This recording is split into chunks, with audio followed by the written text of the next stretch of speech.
Hello everyone, Shri Swami Samarth Maharaj की जय।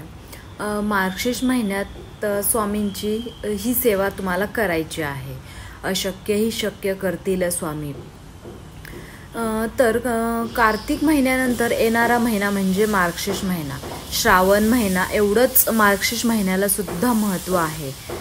या महिन्यात केलेली सेवा ही देवाच्या चरणी पोहोचते असं म्हणतात। हिंदू धर्मात प्रत्येक महिन्याला विशेष महत्त्व आहे। कार्तिक महिन्यानंतर येणारा मार्गशीर्ष महिना हा पवित्र महिना मानला जातो।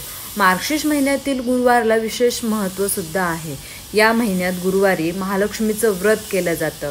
त्याचसोबत मार्गशीर्ष महिन्यात श्री स्वामी समर्थांची सेवा केल्याने अशक्यही शक्य करतील स्वामी याची प्रचिती सुद्धा येते। स्वामी भक्त अनेक प्रकारे स्वामींची सेवा निरंतर करत असतात, पण मार्गशीर्ष महिन्यात महालक्ष्मीचे गुरुवारच्या व्रतासोबत तुम्ही स्वामींचं व्रत सुद्धा करू शकता। चला तर बघूया व्रताबद्दल काही माहिती। मार्गशीर्ष महिन्यात स्वामींची सेवा कशी करायची आहे। मार्गशीर्ष महिन्यातील गुरुवारी महालक्ष्मी व्रतासोबत तुम्ही श्री स्वामी समर्थ यांचे 11 गुरुवार व्रत करू शकता। या व्रताबद्दल अनेक स्वामी भक्तांना माहिती आहे। जर तुम्हालाही माहिती याबद्दल नसेल तर स्वामींच्या या सेवेबद्दल आज आपण सविस्तर बोलणार आहोत।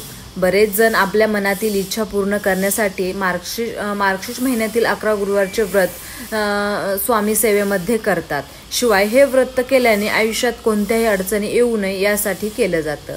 कामात यश आणि प्रगतीसाठी स्वामींचं हे व्रत अनेक भक्त करतात। स्वामींचं व्रत करताना अशी पूजा मांडणी करायची आहे। स्वामी समर्थांचे 11 गुरुवारचे व्रत करायचे असेल तर पूजेची मांडणी कशी करायची हे आपण पाहूयात। हे व्रत करताना स्वामींवर अखंड श्रद्धा आणि विश्वास ठेवायचा आहे। हे व्रत मार्गशीर्ष महिन्यातील पहिल्या गुरुवारपासून सुरू करायचं आहे।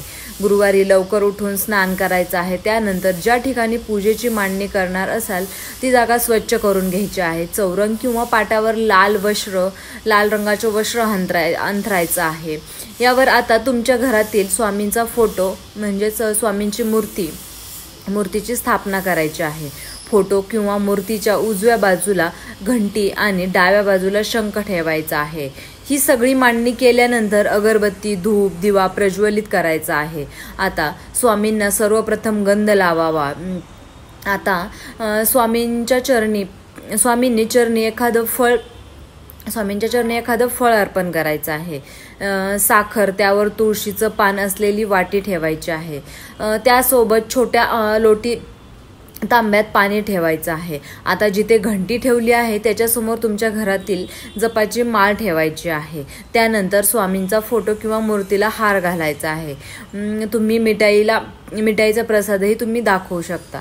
जर तुमच्या घरात स्वामी समर्थांचं गुरुचरित्र सारामृत पोथी असेल तर ही पोथी पूजा मांडणीसोबत ठेवायची आहे। ही मांडणी करताना मनात फक्त स्वामींचं नाम जप करायचं आहे। इतर कुठलाही विचार मनात येऊन द्यायचा नाहीये। स्वामी सेवेचं व्रत आणि संकल्प कसा आहे हे बघूया। हे व्रत करण्यापूर्वी 11 गुरुवारचं व्रत संकल्पना घ्यायची आहे। त्यासाठी एक ताट घ्यायचं आहे आणि एका ग्लासात पाणी घ्यायचं आहे। या ग्लासमध्ये एक चमचा ठेवायचा आहे। या पाण्यात एक फूल टाकायचं आहे। आता व्रताचा संकल्प घेताना चमच्याने थोडंसं पाणी उजव्या हातात घ्यायचं आहे। ते फूलसुद्धा हातात घेऊन तुमची जी इच्छा आहे ती पूर्ण करण्यासाठी तुम्ही स्वामींचं 11 गुरुवारचं व्रत करत आहात असा संकल्प घ्यायचा आहे। आता ते पाणी ताटात सोडायचं आहे।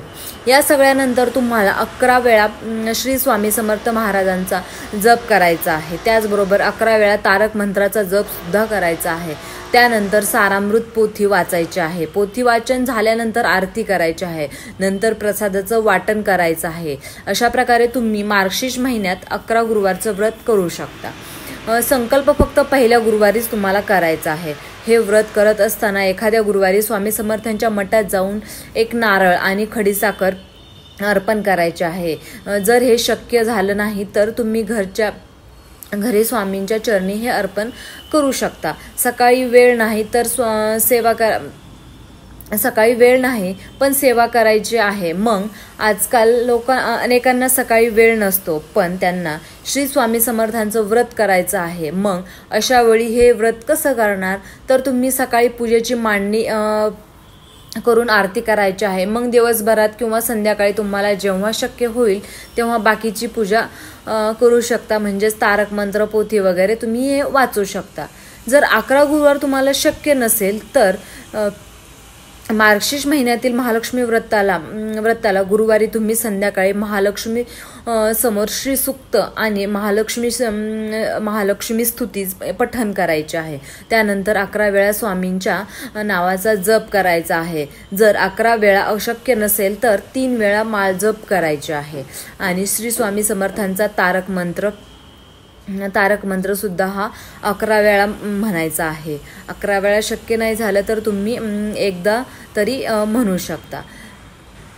तर अशा प्रकारे तुम्हाला स्वामींची सेवा करायची आहे. पूजेची मांडणी वगैरे मी सगळ्या गोष्टी सांगितलेल्या आहे. संकल्प कसा घ्यायचा आहे. जर तुम्हाला हे गुरुवार करणं शक्य नाही तर तुम्हाला काय करायचं हे सुद्धा मी तुम्हाला सांगितलेलं आहे. तुम्ही पण अशा प्रकारे अवश्य करा. व्हिडिओ जर तुम्हाला हा आवडला असेल तर लाईक करा आणि चॅनलला नवीन असाल तर सबस्क्राईब करायला विसरू नका. श्री स्वामी समर्थ महाराज की जय.